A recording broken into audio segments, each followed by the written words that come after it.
नंदनवन police ने हसनबाग क्षेत्र में बड़ी कार्रवाई करते हुए प्रतिबंधित नायलन मांझे का बड़ा जखीरा जब्त किया है।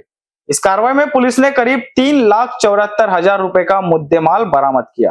पुलिस ने बताया कि आरोपी का नाम हुसैन खान सरफराज खान है, जो कि हसनबाग कब्रिस्तान के पास का निवासी है। पुलिस को सूचना मिली थी कि आरोपी के पास प्रतिबंधित नायलॉन मांझे का भारी स्टॉक मौजूद है। जानकारी के आधार पर बुधवार शाम आरोपी के घर छापा मारा गया। कार्रवाई के दौरान पुलिस को मोनोफील्ड गोल्ड मांझे की 122 चक्री और मोनोकाइट मांझे की 240 चक्री मिली। कुल मिलाकर 3,74,000 रुपए का माल जब्त किया गया। इस मामले में नंदनवन पुलिस थाने में आरोपी के खिलाफ प्रतिबंधित मांझे रखने का मामला दर्ज किया गया है। ये कार्रवाई वरिष्ठ पुलिस निरीक्षक विनायक कोई के नेतृत्व में पुलिस पथक ने अंजाम दी। पोलीस स्टेशन हद्दीतील अवैध धंद्यांवर कारवाई करण्यासाठी नंदनवन पोलीस स्टेशनची तपास पथकाची टीम हद्दीमध्ये सर्चिंग करत असताना एका इसमाने त्याच्या घरी प्रतिबंधित असलेला नायलॉन मांजाचा साठा केल्याबाबत माहिती मिळाली होती।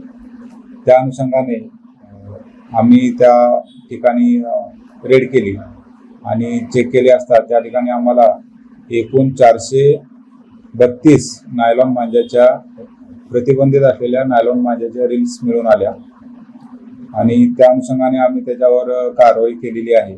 यामध्ये आरोपीचं नाव आहे हुसैन खान सरफराज खान, वय 32 वर्ष, राहणार हसनबाग कब्रस्तान जवळ। त्याच्याकडे याबाबत चौकशी केली असता त्याने सांगितले की येणाऱ्या संक्रांतीच्या दिवशी पतंग उडवण्याकरिता हा नायलॉन मांजा विक्री करून त्याच्यातून आर्थिक फायदा कमवण्यासाठी त्याने ह्या रील्स खरेदी केलेल्या आहेत आणि ज्या वेळेला सण जवळ येईल त्यावेळेला पोलीस ऍक्टिव्ह होतात आणि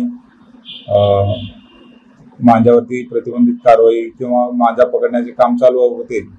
त्यामुळे पोलिसांच्या हाती लागू नये यासाठी त्याने